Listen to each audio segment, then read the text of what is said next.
Hello, Red Wave. Welcome to Blair Bulldogs podcast. My name is Caleb Nail. Joining me is Caleb Pletz. Caleb, how you doing, man? Oh, it's a great Monday. One Monday closer to football season. And, man, we actually have plenty to talk about tonight, which is good. I mean, media days last week, we got plenty to discuss. But, yeah, overall, it's good. How about you? How you doing? I'm good, man. We good weekend. I traveled to Georgia to celebrate a family member's wedding. So that was a lot. It was humid. And to be honest, I actually enjoyed the humidity more than the dry heat. Really? I did. What was the temperature and what was the humidity? I don't remember, but I didn't feel like I was burning in there. Okay. I will say that if you sweat, I don't sweat too much, so I didn't have this problem. But if you do sweat, you just keep sweating and you don't dry off. We played a pickup game of basketball. I made the mistake of playing with my shirt on, and it was soaked for the rest of the day. It was wild. But yes, it is it's a different world. I learned about the big. Sorry, I just read Robert's comment. We're on YouTube live and Twitter live. You can follow us over there. Beware_Bulldogs on Twitter and Beware Bulldogs. But I learned a lot about SEC culture and the South and their religion of football down there. It's amazing. Which is why you attended a wedding in July and not football season. Yeah. My cousin earned a lot of points in my world for that. So thank you. Bulldogs Bob, we're glad to be back. We weren't here last week because I was in Georgia, so that was my fault. Sorry, guys. But we did release Maurice Norris and Cam Lockridge. We sat down with them, had a good time. I heard the audio was a little off and we were really quiet. So I hope we didn't blow out your eardrums when you had to turn it up. Sorry about that. I need to invest more money into really good mics. That's what we're going to do. That's what I learned from that. Yep. But we are back this week in live. Gilbert Canellis brings up a good point. He wants to bring back the blackout jerseys. And before we get into the whole show, because we have a packed show for you guys today, I do want to we're going to talk about themes later on in the show. The first home game is a whiteout, or I believe it's technically called Wear White. Yep. And we have a shirt coming out that is for the whiteout game, but you can wear it anytime. What is it? Caleb, you designed it. It says it's a great day to be a Bulldog with Beware Bulldogs logo. On the back it says Beware Bulldogs podcast. We're taking pre-orders until August 5th. I believe. And then we will throw in the orders and make sure we get you those shirts. So if you want those, let us know. We'll make sure you get some. Okay. Caleb, we had media days. Yep. So we're going to talk about some things that were said at media days. Jersey retirements, Ring of Honor, updated jerseys, preseason player of the years, players to watch out for this year, a commit to Fresno State, and I have some trivia for you. I don't know if you brought trivia for me, but I have trivia for you. And we're going to test your knowledge on Fresno State football, mainly last year. And then I got one that hopefully will stump you. Okay. We'll find out.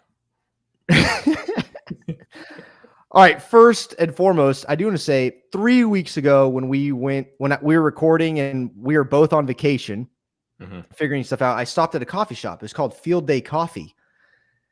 And I was in line, and someone behind the bar said, Caleb, hey, Caleb.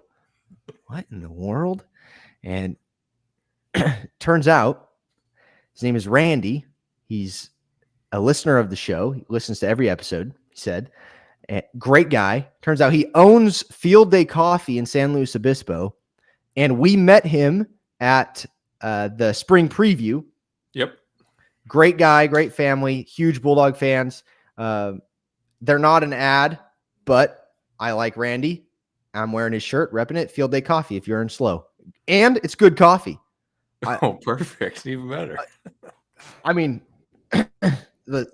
I'll be honest here. I drink black coffee. Okay. So there are bad black coffees, if you can believe it or not. He has a good black coffee.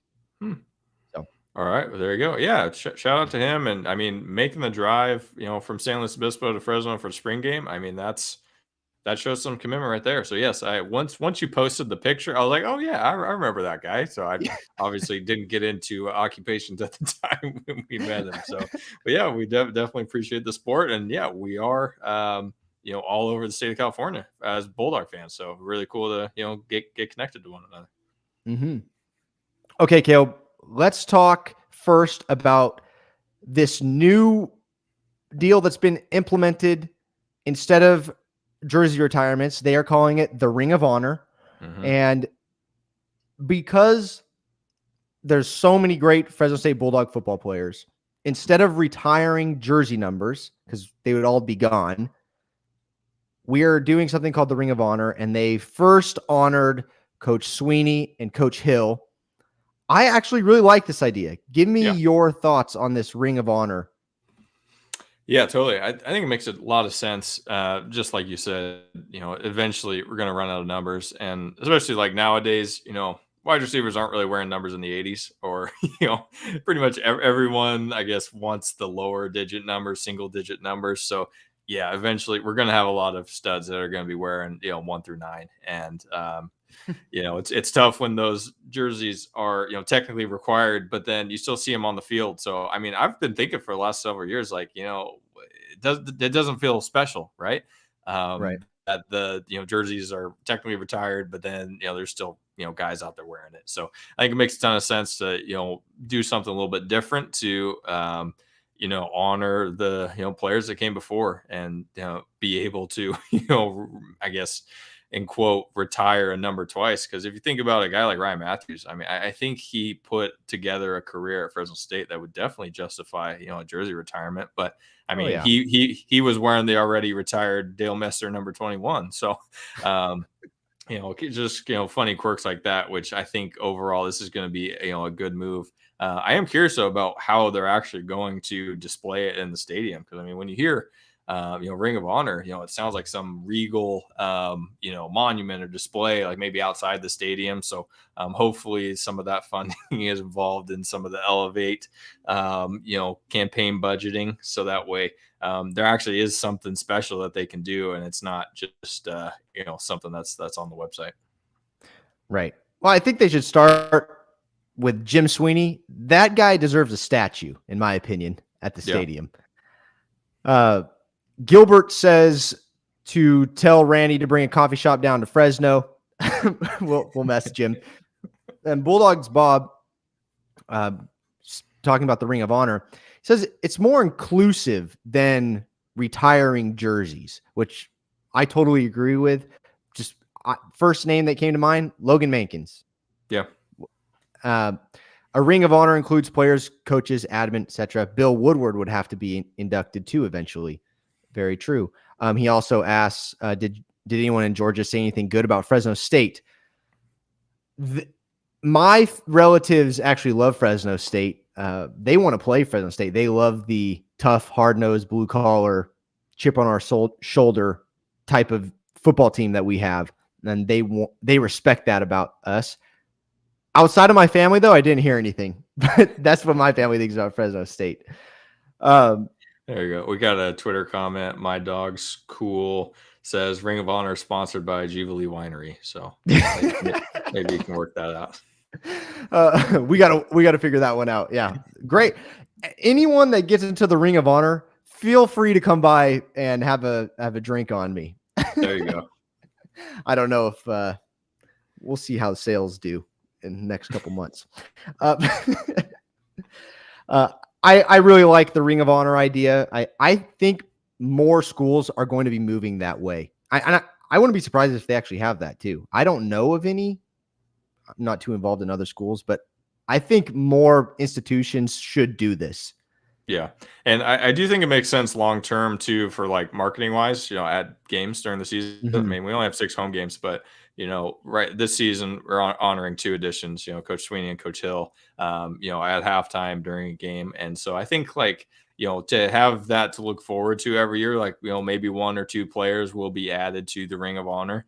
And you got to think for at least the next, 20 years, you could probably come up with one or 2 players a year. So I think from the, marketing department perspective, they're probably happy about this because, lately when we've had jersey retirement games, I mean, the turnout's been, good. I mean, even last season, was the last season that Devontae jersey was retired, or was that 2 seasons ago? No, it was last season. They said it was a sellout. They say it wasn't maybe it was a sellout, but some people didn't show up. We'll just say that. Right.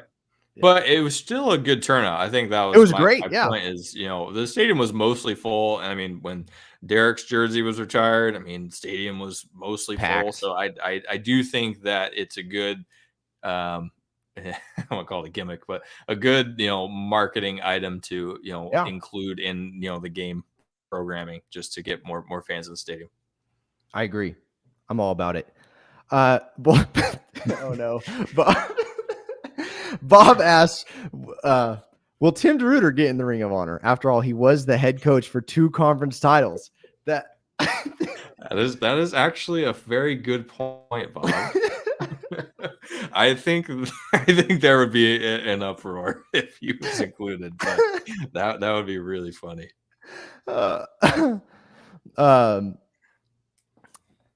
Yeah, I don't think he gets in, but triggered. Yes. San Jose State game, great attendance for a 1-4 team. That is very true. Media days, Caleb, was the other week, and a lot of stuff came out. It's always good for the media companies. You get a lot of content. We get to sit back and watch the media companies put out the content and then react to that content. Exactly. First things first, if you don't know this, we have updated jerseys for the Fresno State, and they are, it's a completely different jersey, Caleb. I mean, no, it's not. No, it's not. No, I mean, the red seemed a little bit more vibrant, but I mean that could have just been the lighting or something. No, if you haven't seen it yet, they're very similar to last year's. The red is definitely more vibrant. I like this red way more. Shadow on my face. And then the Fresno State on the front was thicker, I would say, more bold than last year. And there's a green V now on the jersey. It's on the collar. Yeah. Which is a good touch. I really like it. Thoughts on the new jerseys? I agree. Yeah, I mean, I think the green V on the collar is cool. I mean, it is pretty much mimicking like the timeout mascot and the 4-paw dog almost too, with the green V dog collar. So yeah, I think it's kind of cool there.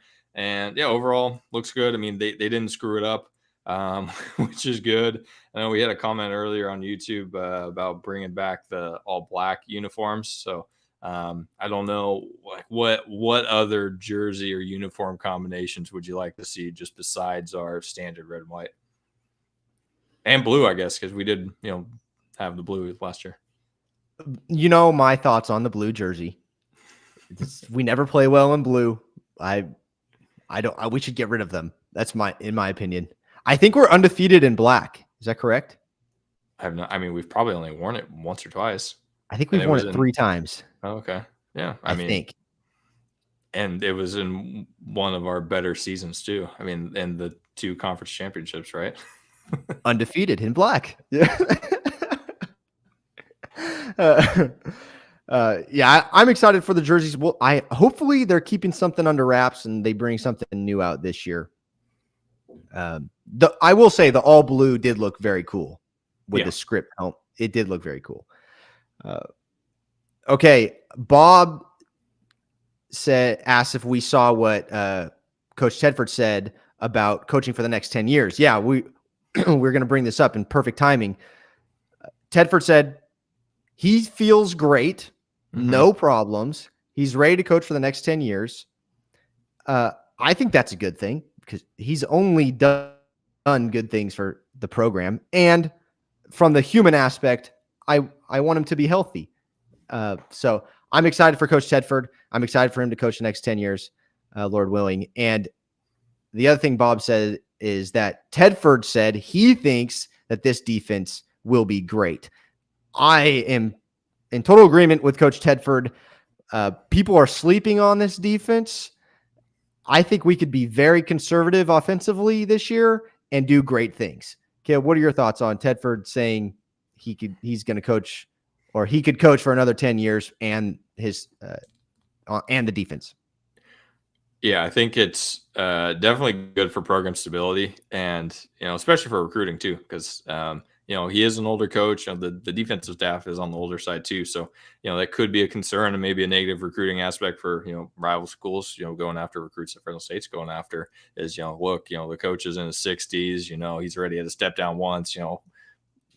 Do you even know if he's going to be there? So I think for him to really report how well he's feeling, which is awesome, and I think it's great for stability for the program long term. So I think, my only concern is, I guess now that you bring it up, is, are we going to continue to have a revolving door at offensive coordinator just because, Tedford coaches them up and then, they, reach a ceiling here at Fresno State and, get plucked for a better job? Because I think that's one of the positives about having so much experience on the defensive side of the ball. And Coach Coyle, I don't think he is, looking for a bigger, better job at this stage of his career. He's coaching with his buddies who, he, in theory likes to be around, and, there's some, comfort and stability there. So I think that's, definitely a positive on the defensive side of the ball. But yeah, on the offense, it got me thinking, boy, I guess it's a good problem to have when, your coordinators and, position coaches get,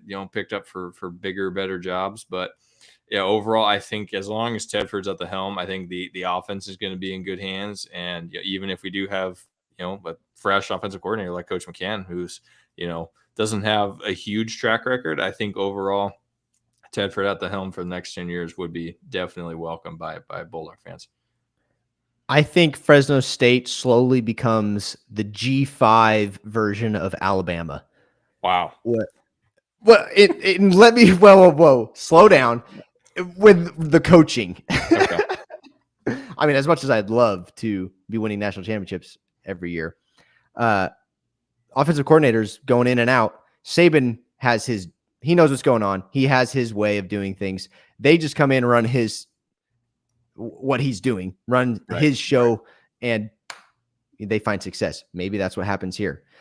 Tedford has his deal. He says, let me coach the quarterbacks. You just put everybody in the right position. We'll make it happen. You can go to the P5 and do fine. I don't know. But, just a thought. Bob corrects me. He says we lost in 16 in black against San Jose. Oof. Okay. Bummer. All right. The other thing that was talked about in Mountain West Media Days with Coach Tedford was the quarterback competition. And I know that a lot of people are still talking about this. Fife, Keene are the two that everyone's watching. Well, a lot of people are watching Wood as well because we're hearing a lot of good things about him. But he said that no one has made any separation. And when they do make some separation, then we will know. I'm sure that'll be on September 2nd at 9 a.m. I mean, that's all part of, Tedford's coaching edge is, giving our opponents as little information as possible. So yeah, I think we would have been way more shocked if he actually made a definitive comment about who was, maybe in the lead for the, quarterback competition. So, but yeah, overall, definitely what we expected there. He complimented both. It seemed like he was a little bit more descriptive on, what Keene, potentially brought to the table. So I think, that's where we are leaning, that, it seems like it's Keene's job. I mean, why else would you bring him in from Central Florida? If the coaching staff didn't think he had, a good chance to be the starter. I mean, Fife has shown he is a good backup and could potentially be, good enough to win some ball games. But, unless he's made a huge jump this offseason and, accuracy and decision making in the pocket, I think it's going to be tough for him to beat out Keen. But yeah, overall, kind of what we expected. And I mean, I'd be curious too to see where Joshua Wood ends up too, because I mean, Tedford has spoken really highly of Joshua Wood as well. So I mean, it totally wouldn't shock me to see Joshua Wood as backup, and especially as redshirt freshman. I know he did really well on scout team last year, and the coaching staff is really high on him. And I know that they're going to want to get him some reps. So it wouldn't shock me if, in a blowout situation against Eastern Washington, maybe it's Joshua Wood that's coming off the bench to, mop up duty. I agree. I wouldn't be surprised. Yep. All right. Let's talk Mountain West preseason rankings. So the media got together and put together, or the Mountain West did. I don't know who exactly did it, but they put together their preseason Mountain West rankings for this year. We have them. I could actually share this screen if I can figure out how to. Let's do it.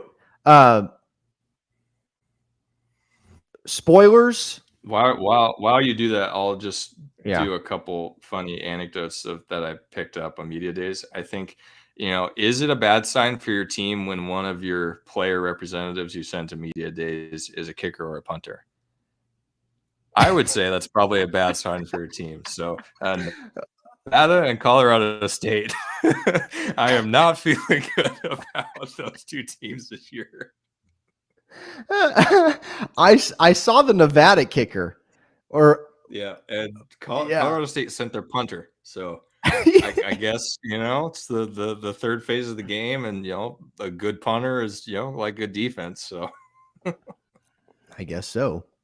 Yeah. Okay. I don't know if you guys can see this. I'm gonna try and zoom in a little bit. Caleb, you let me know. Yeah, looks good. I mean, now we can only see 10 teams, but yeah. There we go. Okay, Boise State gets the most first place votes and the most points, so they're in first. Air Force, 2 first place votes, finishing in second. Fresno State gets 5 first place votes, and we are projected to finish third. Thoughts, Caleb, on Fresno State in the number 3 position? And then we're going to go through the rest of this ranking. And then Caleb and I made our own preseason rankings, and we're going to talk about it. We each made one, so we'll talk about it, and we can pick apart ours. Talk to me about your thoughts on Fresno State being picked third, although they do have more first place votes than Air Force, who is picked second. Yeah, I think that's really interesting, because that means that, because each, vote is, weighted based on position. So that means that there was a good amount of, votes that put Fresno State, probably towards the bottom half of the conference, just to, to not have as many points as Air Force. So I think that's interesting there. I mean, I'm not surprised about where the media thinks Fresno State is going to finish, especially considering how many question marks are on offense. I mean, pretty much every new, skill player or every position, it was big question marks. I mean, quarterback, running back, wide receiver. I mean, you don't really know what the dogs are going to be, especially if you're not, diehards or really locked into the program like we are, or maybe the beat writers around here. So not really surprised there. I mean, I think really the only 2 teams in the Mountain West that I am a little bit nervous about is probably Boise and Air Force. I mean, just because Air Force is they're disciplined, they're very mature team, experienced. And I mean, if their running attack is rolling and your defense can't stop it, I mean, it's a brutal game. So, but Boise, I mean, also a huge question. I mean, can Taylor Green make a big jump up? I don't know. I mean, Fresno State definitely solved them in the championship game last year. And so, I'm not really that scared of them. But, they also returned Helani and Genti. So, their offensive attack should be, still pretty powerful. So, overall, not surprised where Fresno State would be. Obviously, you and I both picked them to finish first. So, a little teaser there for our poll coming out a little bit. But what were your thoughts on Fresno State's position? Well, every year, whenever the ranking comes out and Fresno State's not in first, I tell myself that these people are not watching Fresno State football, especially this year. And I like it. What has happened this year is all the media polls that come out and Robert says that media polls are junk. I absolutely agree with you, Rob. They all are down on Fresno State, and I understand why. And you said exactly why. But I expect if you get paid a living wage to talk and do research about college football, I expect you to know certain things. And especially if you're in the Mountain West, I expect you to know about Fresno State and what they have coming back. When it comes to Air Force, you lose your starting quarterback, your starting running back in Roberts, and Hazik Daniels, who's the quarterback, studs. But you lose those playmakers. Yep. I'm sorry, I can't put you that high. Boise's very good. Taylon Green, I see the potential. But he was not good last year. It's going to take a lot of improvement for him to lead that team. I mean, it's true. We destroyed him in the championship game. We picked him apart. And you have a new OC coming in. I hear a lot of good things about this OC. I know he's a smart football play caller. We'll see what he can do. I mean, obviously last year they should have just lined up and ran the ball. They didn't do that. We'll see what they do. But I need to see a drastic improvement from Taylon Green for me to put him at number one. You look at everybody coming in at Fresno State.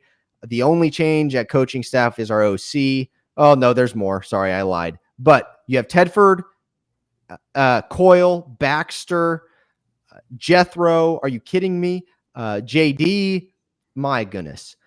So that right there. And we have a quarterback that is experienced if Keene gets the starting job. And also Fife has experience if he gets the starting job. So that's my beef with the Air Force Fresno State. I understand why people would put Boise with the potential, but I got to see it. Sorry. San Diego State, I was actually surprised San Diego State was above San Jose State with the weapons that San Jose State has coming back. I believe they only lost like 5 guys. Is that true? And especially who the media voted as preseason offensive player of the year. Yeah. Which is San Jose State quarterback Chevin Cordero. So yeah, kind of interesting that, the best offensive player is going to be on a team that is 5th and probably has at least 2 conference losses, you got to think, or maybe even 3. So yeah, right. kind of questionable there. A lot of people high on the Wyoming defense. I know they have a linebacker that's looking really good. They projected to finish 6th. That's fine. We'll talk more about this when we get into our rankings, Caleb. But this is what the Mountain West media put together. Not too much to argue with other than Fresno State at 3, but that's what you're going to do when you're a Fresno State podcast. Yep, of course. All right. Here is the football preseason players of the year. Offense, we talked Chevin Cordero.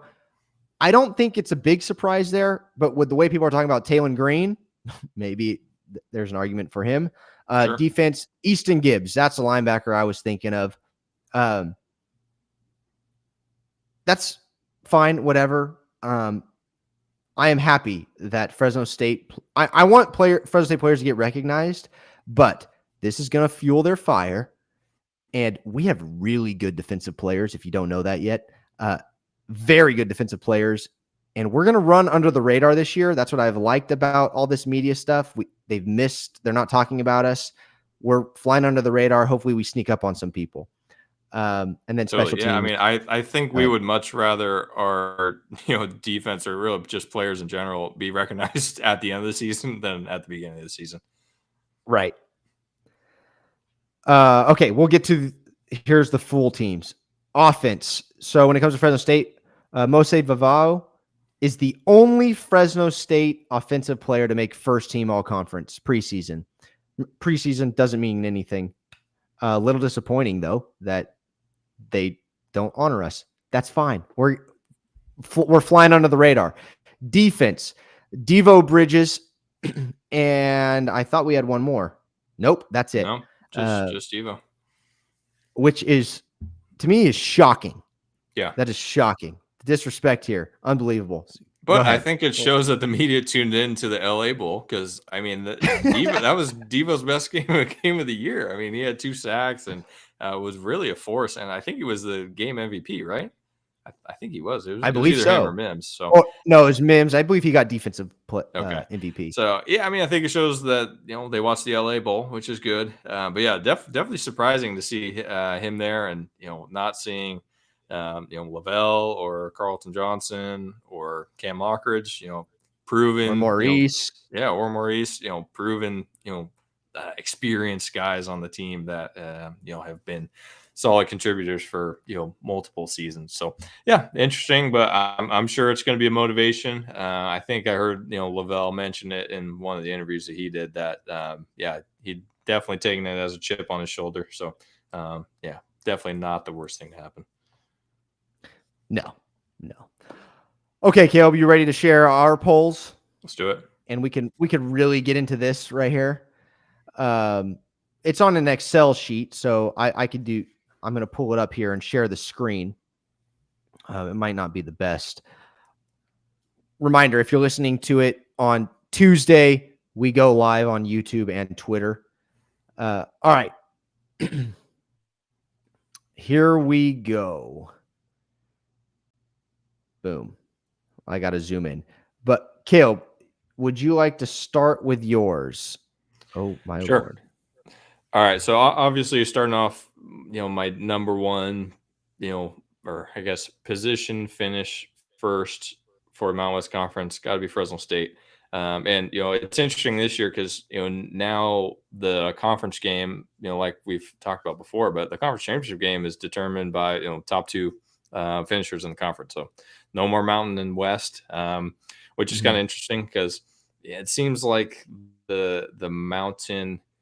I mean, really, it was just Boise, and then the last 2 years, Air Force has been more competitive with Boise, but they were pretty much a shoo-in, except for the 1 year Utah State was good. So, I think this will be good overall for the conference to have that set up. So, number one, I have Fresno State. Number two, I have Boise. I mean, I still think that they are going to be a really good team in this conference. I mean, even though, I think they are very far away from the Boise of old, in the Chris Peterson days, which I think is kind of another funny talking point that, nationally, Boise still is, that Chris Peterson, Bronco team. That's, the Cinderella team that, upsets Oklahoma in the Fiesta Bowl. And so, which good for them. They still have that, national, I guess, brand. But we know that they are much more beatable now.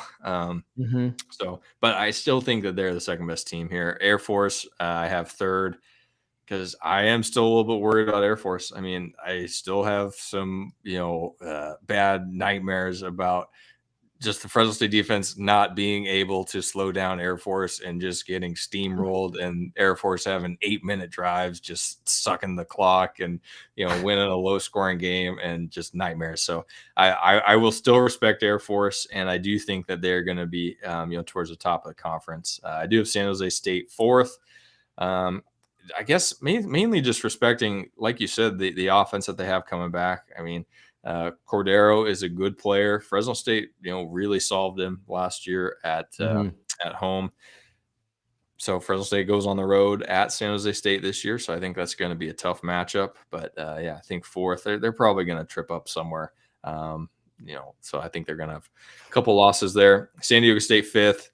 I think quarterback is still a huge question mark for San Diego State. I mean, Jalen Maiden was okay at points last year. Lanky, can run, but unproven thrower. I think they have a new coordinator, if I'm not mistaken. And I think they're going to play tough defense like they usually do, but offense is always going to be a question mark for San Diego State. Utah State sixth. I don't really know much about them. I'll be honest, just kind of threw them in there. We needed some more mountain representation. But they're usually kind of middle of the pack there, so I felt comfortable putting them there. Wyoming, I have at 7. And I think that, like you mentioned, their defense is going to be good. I mean, that's kind of what their, coach's DNA is. Craig Bull, I mean, he's, kind of an old school hard hitter coach. So I think their defense should be good. They have experience coming back, but I mean, it's tough to play in Laramie. I mean, the weather gets weird, and I don't think they're going to have as much offensive firepower as they need to be competitive.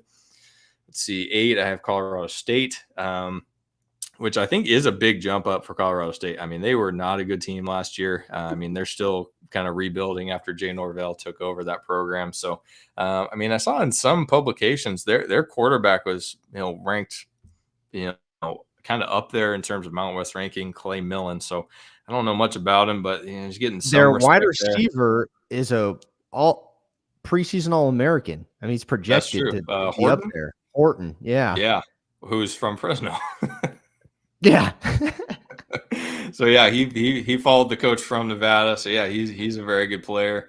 So who knows? I mean, I think interesting game early in the season is Colorado State taking on Deion Sanders in Colorado. So I think that'll be a fun one to watch, and might be a key indicator for both of those teams, Colorado and Colorado State, about how that season might go. So after that, I have Nevada, which is at number 9. So I think that would definitely be a positive growth season for Nevada. They were not good last year, and they're rebuilding after Jay Norvell decimated Nevada by leaving. So I think that they should improve. They have second year of the coaching staff, so same system. So I think that should help that team, get a little bit better.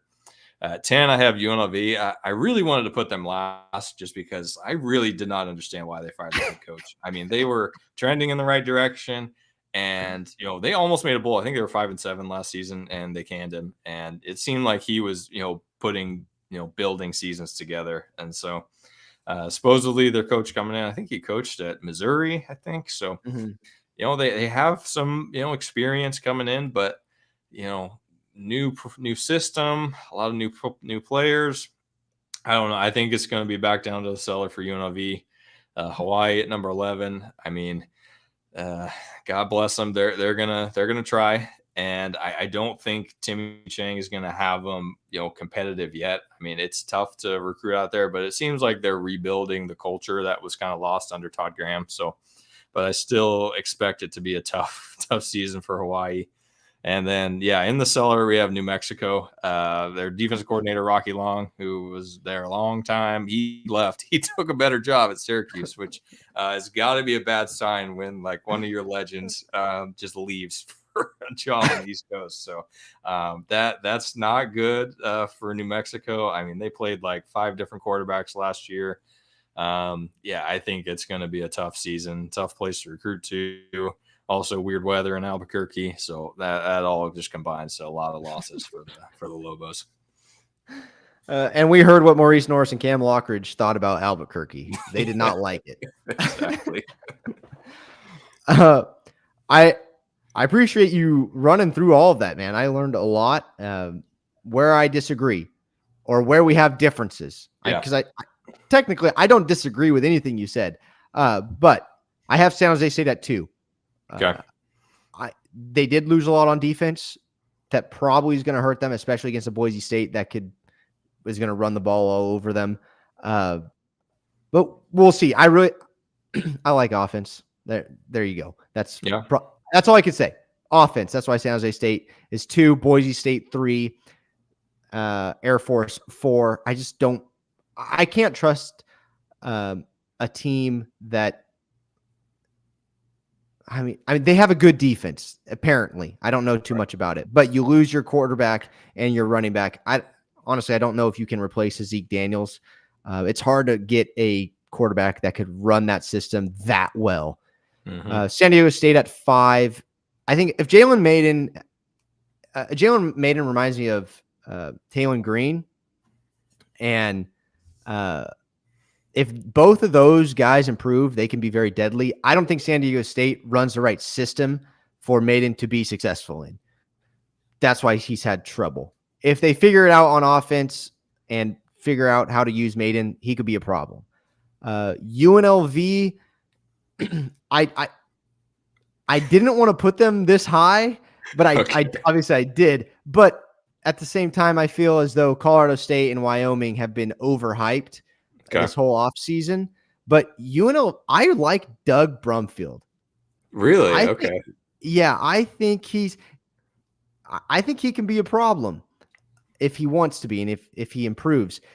Did Maurice Norris, somebody might have to go back and listen to it. Did Maurice Norris say he was hard to tackle? I don't remember. That's a good question. I don't remember if it was him or Maiden from San Diego State. I mean, I would think that both of them are hard to take down. I mean, they're both bigger physical quarterbacks, not, a typical Tedford size quarterback. So they're definitely bigger guys. Right. Colorado State, I just don't think have the studs to run on both sides of the ball with everybody else. I don't think you can take over a game with a pocket passer QB and one wide receiver. Put Cam Lockridge on him and have our free safety roam over the top on his side. You're not going to do much. Yep. And defensively, you're going to have to stop us. So that's why I have Colorado State at 7. Same with Wyoming. Caleb, it cut out when you were talking about Utah State. So we didn't catch what you said about Utah State. But I do like their coach. I believe, do they have a new quarterback? I believe they have a new quarterback. I think they got a transfer. And I actually have my Phil Steele magazine right here. So let me flip over there. It's really good. And then I'll keep going. And then we have Hawaii, Nevada, New Mexico to end it out. So both of us have New Mexico at the bottom. They're not going to be a good team. And to add insult to injury, New Mexico has to have the ugliest jerseys I have ever seen. Are you talking about the turquoise jerseys? Yes. Oh, okay. Because I think when New Mexico wears them in baseball, I think they're actually pretty cool. But yeah, when it doesn't really translate to football, it's kind of soft. Yeah. And then I just feel bad for Nevada. I want Nevada to be successful because Jay Norvell just destroyed them, and I feel bad for them. So I want Nevada to get back at Colorado State, but they don't have it this year. So Caleb, did you have anything to say about Utah State before we move on? Yeah, so their quarterback, he had some reps last year. So this year, projected starter Cooper Legas. So he had he was second in terms of attempts last year. So last year the starter was Calvin Tyler. So he's gone. So yeah, he was kind of next in line. He was okay last year. I mean, only threw for 2 touchdowns and had I think 70 completions. So definitely has something to prove. But yeah, I mean, the Utah State's put together some decent runs in the last 5 to 7 years. So yeah, they're a possible threat. Any thoughts on Twitter? Anybody about the polls? No. Nope. Okay. Robert says that Air Force offense is going to be tough unless you have a superior defense, which I believe we do have. True. And they're going to hog up the time with the new clock rules this year, which you mentioned. Mm-hmm. I am there. That does worry me a little bit. This was fun. I enjoyed making these. I know that media polls don't mean anything, especially preseason, but we had a good time. On the radio, Caleb, Lavelle Bailey and Eric Brooks were the 2 players representing the Bulldogs. Let me stop sharing this really quick. And they were asked by Paul Loeffler, voice of the Bulldogs, about some players that aren't really talked about, right? As a Bulldog football players aren't really talked about that we need to watch out for. And I wanted to touch on some of those players and if you have any players that you're excited to watch too. So Eric Brooks, I thought it was funny. He asked for 3 players. Paul did. He named 3 wide receivers. Yep. And that made me really excited. I have big belief in our wide receiver core this year. And that's one of the reasons I'm excited that people keep talking about, they lost all this wide receiver production. We did. We lost a lot of reps and receptions, but we have studs coming back that didn't really get to play last year and I think are going to make a splash. And that is Josiah Freeman, Jalen Moss, and then he talked about Jalen Gill and Michael Barkley. He said they're going to be very good, and he named another JUCO transfer. So Artis Cole? That might have been it. Or was it Acevedo? or was he a commit? I can't remember, but he named all these wide receivers that are going to be good wide receivers. And, Jake Haener talked about a couple wide receivers that are pretty good that people need to watch out for. Oh, what are your thoughts on Eric Brooks saying that these wide receivers are the guys you need to watch out for? Yeah, I'm not surprised. I mean, those are the guys that he spends the most time with. You got to think, I mean, in their wide receiver room, in their meetings. And so obviously he's seeing, their development and progression as players. Personally, I'm really looking forward to Jalen Moss. I'm hoping he gets some time on the field because it just seems like he might be the next guy to, really, be a playmaker. And I know he's been kind of waiting patiently. I think he redshirted last year. And so I'm really looking forward to him. Also on the offensive side of the ball, I think Hayden Polis at tackle could be a difference maker. I know I was listening to a baseball game, during baseball season, and Paul Loeffler had Fresno City Rams head football coach Tony Cavilla on the broadcast, and he spoke really highly of Hayden Polis. And he said if he wouldn't have got hurt, he would have gone, Power 5, no doubt. He's a solid, tackle. So I think there's still some injury concern there because I think he's torn both ACLs or something like that. So a little bit of injury concern, but I mean, he has the frame. I think he's like 6'5", 280, so definitely has the tackle frame. And so I think if Fresno State could have a solid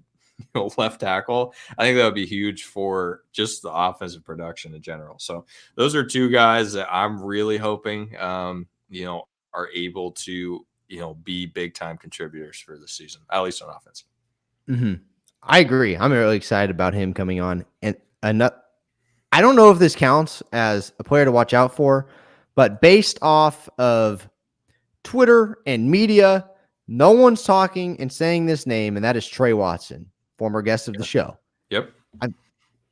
Trey's going to tear people apart. I feel bad for whoever matches up on him. Yeah, especially. I mean, he's a difficult matchup for a linebacker. I mean, he's quick and he's got good hands. He can block. He's really a really solid tight end, and we love spending some time with him. He's a really bright guy and seems like he understands the game and the offense too. So I think he's definitely a weapon to watch out for.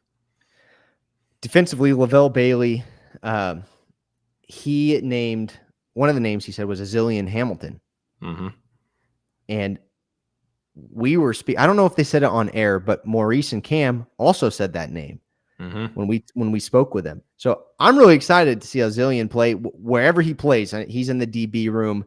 If he's number 3 safety, corner. If they move him to safety, wherever they have him, I'm excited to see what he has in store. And then I'm going to be honest. Oh, he said Phoenix Jackson, and I'm forgetting the third. I've heard a couple things about Phoenix as well, that he's doing well in practice, and we're going to need a lot of production at the defensive end position, losing Perales. We do have Devo, but I think we need, it's always nice to have two, take a little pressure off somebody. Yep. Do you remember the third? I don't remember it. No. Okay. Give me your thoughts on Azilian and Phoenix, and then if you have a third. Yeah, I mean, we saw a little bit of Jackson last season and a little bit of Hamilton too towards the end of the season. So, I think I like that they both had some reps last year at the end of the season, and both younger guys, and getting a little bit older, more experience, more time with Coach Coyle, getting coached up. So yeah, I would love to see that. Just because big question mark at safety. I mean, we think that Dean Clark is going to be an answer to a big hole left there, but I think that was the name. That was the name that he said. Okay, yeah. There you go. So, and you think he's or highly regarded transfer coming in. Talking about Dean Clark now, and so I think to have that safety depth is going to be important. I mean, we saw last season, when our best defensive tackler goes down, it's going to be tough on the defense. So to have depth there, I think it's going to be big. And another guy that I like is Tim Thomas as a linebacker. So I know that the linebacker is actually kind of an area of depth this year, but I mean, Thomas, he just has a really big linebacker frame. He's 6'1", 225. So I don't know. He's just big, and it just seems like and he's young too. I think he's a redshirt freshman. So I'd love to see him kind of step up. But yeah, it's going to be tough to get playing time at the linebacker position. And hopefully this year, I think the defensive scheme is going to be a little bit more multiple, different personnel on the field in terms of number of linebackers and number of D-line. So I'd like to see him. That's just my speculation. That's not based off anything. So no one get angry if he doesn't play at all this year. But, I just like the way he looked, and especially in the spring game too. I did notice him out there. Like he looked like a force, and like he belonged out there. Mm-hmm. I'm going to cheat here, Caleb. I'm going to go with the entire defense. When the defense is on the field, everybody needs to be on the edge of their seat watching everyone play, because this defense is going to be deadly. I'm excited to watch everybody at every position. I think the only position that I still have questions about is that one safety position. I hope Comstock gets the start and goes crazy. I want to see Comstock do well, but I want to see whoever's back there do well. But yep, that's the one question mark I think I have. I'm really excited for this defense, though. So there's my cheat. So last thing. How about on special teams? Because I think I heard this correctly when Eric Brooks was being interviewed. So I think that he was mentioned as possible punt return possibility this year, and he said he was looking forward to it, and Coach Baxter was looking forward to it too. So what do you think about that? Well, we did hear from Mo and Cam that that Baxter will put your cousins out there and your little brother out there, meaning everyone. I think that's great. I think EB can make people miss. He's shifty. I also wouldn't be surprised to see Malik back there taking kickoff and punt returns. I don't think Baxter is a guy to put someone back there that's not going to fumble, the safe guy, right? We saw Ronnie take punts and kickoffs to secure the ball a couple years back. I don't think Baxter's that guy. I think he's going to put the most electric player back there, the best vision, who can accelerate fast and hit the hole. EB can do that. I would be happy if EB was doing that. I think EB is an option. I think Malik's an option. I also think Mac Delana is an option. Yeah. We'll see. He's quick and he's fearless, and those are two things that you definitely need on return. Yeah. So I'm happy either way. What are your thoughts? Yeah, love it. I mean, who was the wide receiver transfer from Boston College? I think he was the one that had some return experience. So I think he was the other one that was possibly mentioned as an option for a return game. But yeah, that'll be a big question mark. We'll see, I'm sure, at the Purdue game who's actually out there, because I'm sure they're not going to publicize that if they can. Mm-hmm. Two more things before we get to trivia, Caleb. Quick thing. Marshall Sanders, wide receiver from Clovis West, commits to Fresno State. Now, that's a big get. I believe, was he the number one recruit in the Valley?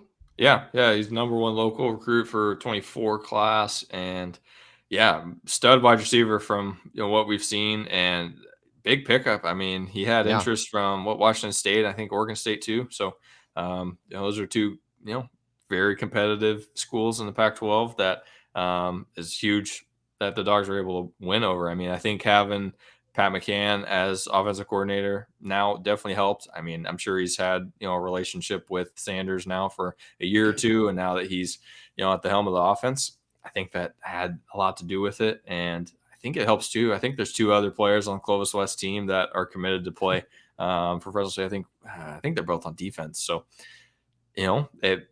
Tedford is doing what we have been hoping for our team to do, is put a fence around the Valley and don't let our big time players leave. And so I think it's huge, and hopefully it just continues to build. And I mean, a lot of times these players, they're helping recruit too. I mean, obviously the teams are doing what they can and making their pitches, but I mean the players are doing the recruiting too, and trying to get their buddies or players that they respect to come with them, because they want their team to be as good as possible too. Yeah, you saw it happen first with Sanger. I think there's a Sanger pipeline, the Sanger bangers, as people say, And Marshall Sanders said this, he saw Jalen Cropper succeed at home in Fresno. And that's what I like to hear. The local kid stays home, has success, and now the younger guys are watching him and they want to be that guy. And Marshall Sanders said that.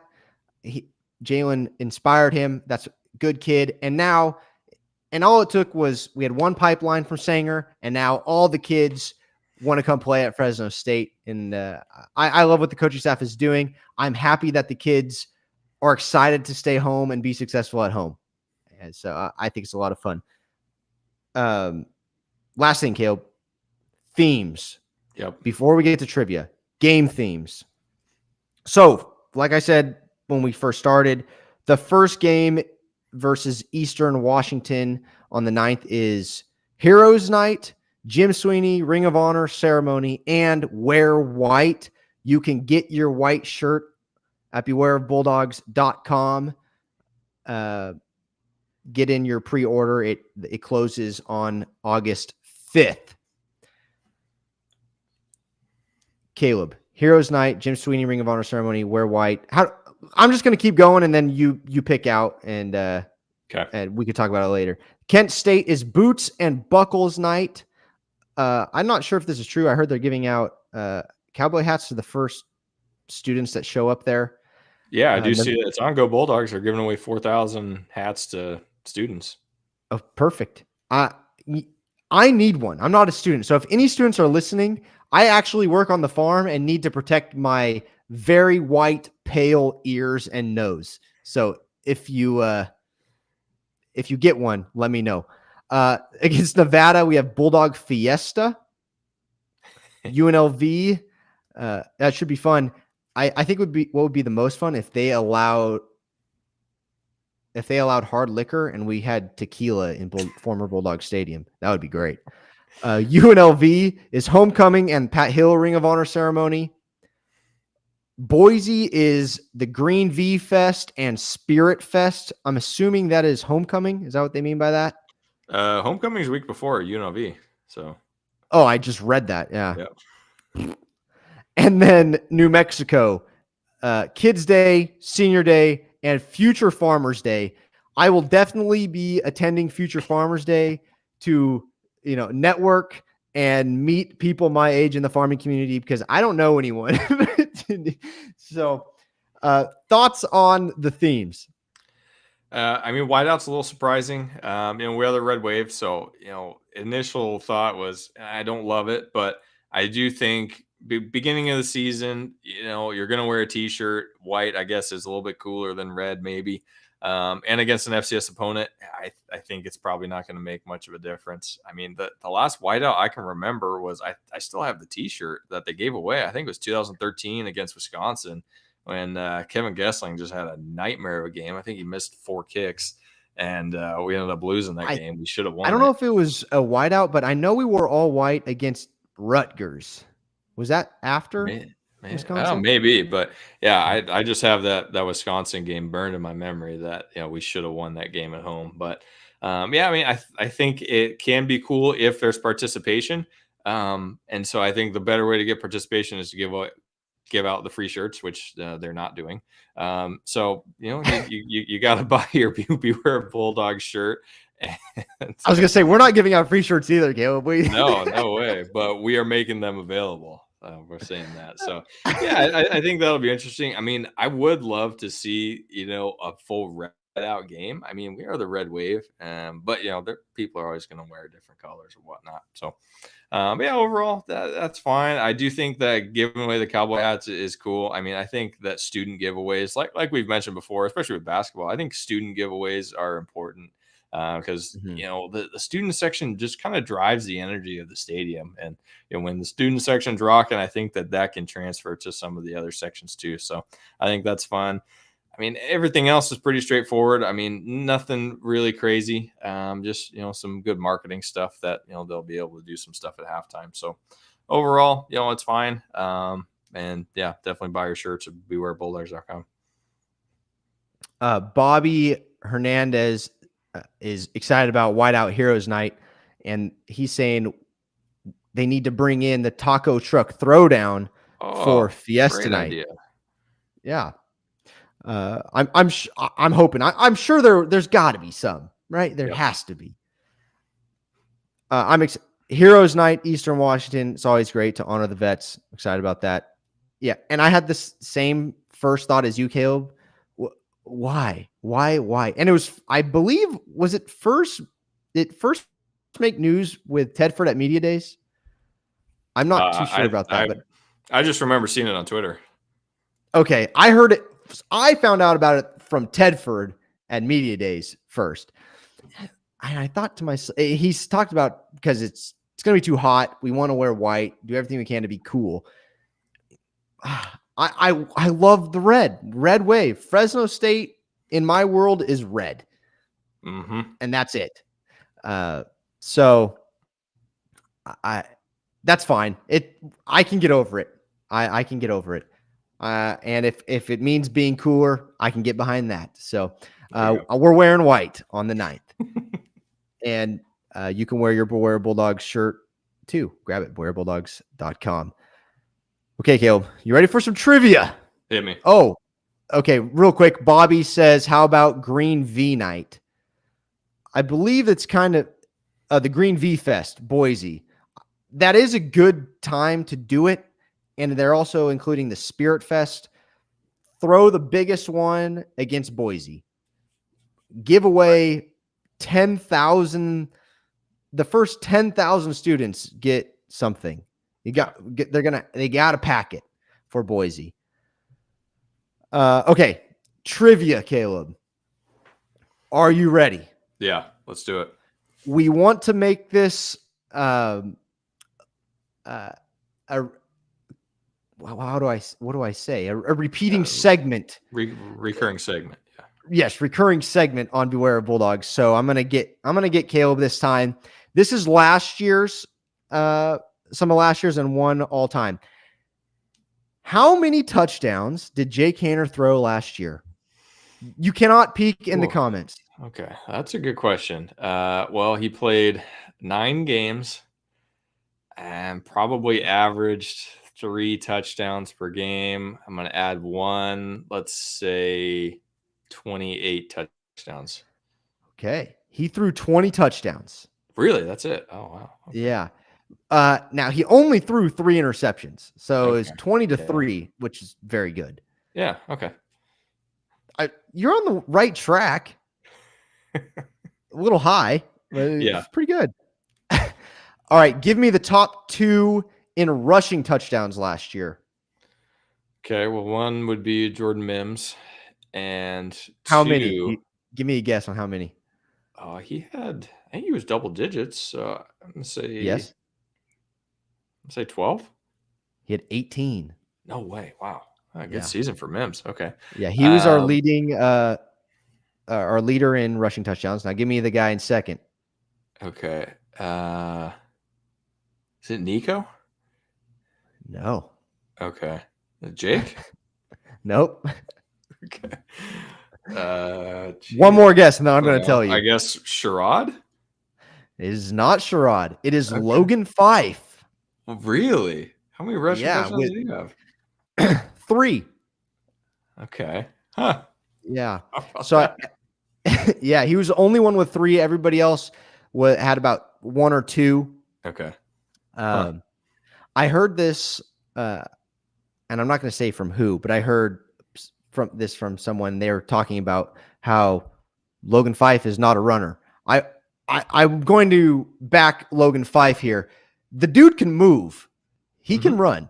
Yeah. So whatever you hear about Logan Fife not being a runner, he is.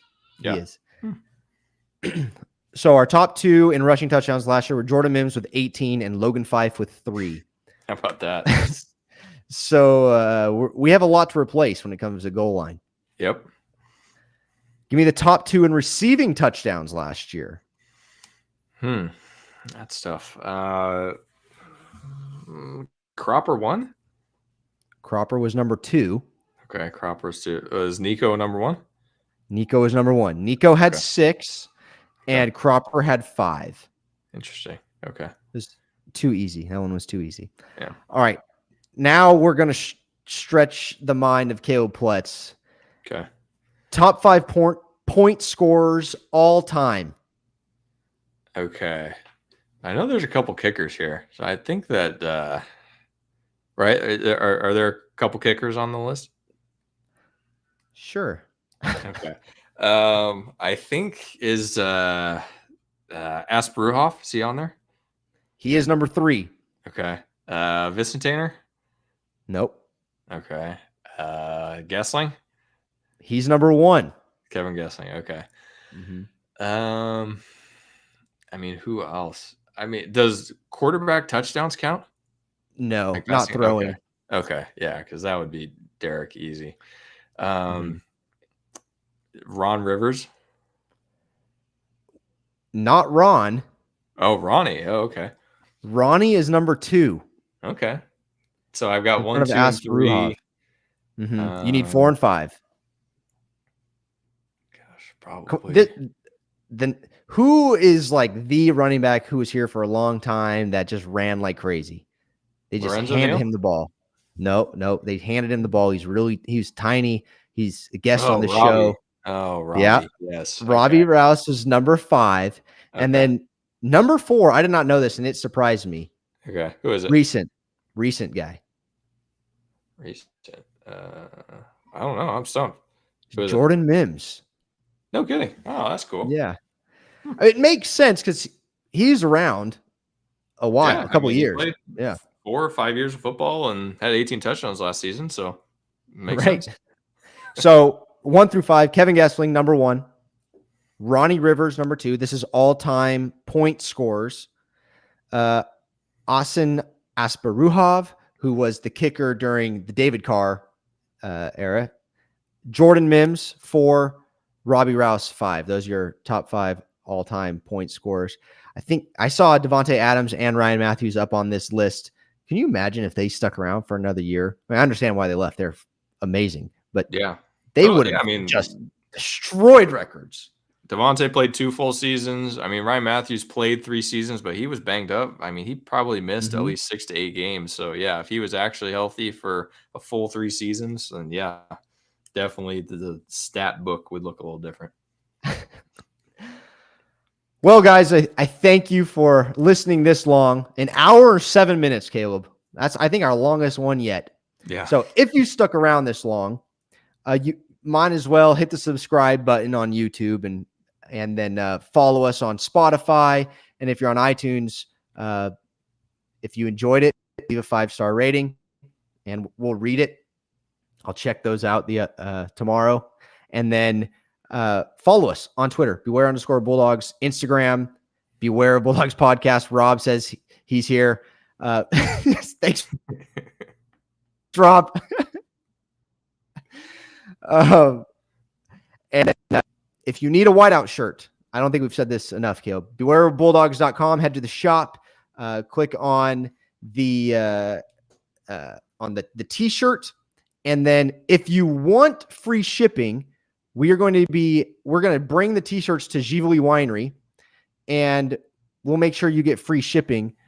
But what you need to do is you need to enter a code online, and that code is, I sent it to you, Caleb. I'm looking through. It is Pickup 23. Okay. Coupon code Pickup 23 for free shipping. And that means you're going to be picking up from Givoli Winery. I'll be there. We can drink a glass of wine together. Sound good? Sounds good. Go. And I know we have a couple player interviews coming up soon, so stick around. We've got some extra content coming your way, and hopefully a couple more, season preview episodes coming out with hopefully some other, experts or, people in the know at Fresno State. So we have some exciting stuff planned. Thank you guys for listening. Thank you, Caleb, once again. And stay safe, stay healthy, have a wonderful week. God bless. And as always, go Dogs. Go Dogs.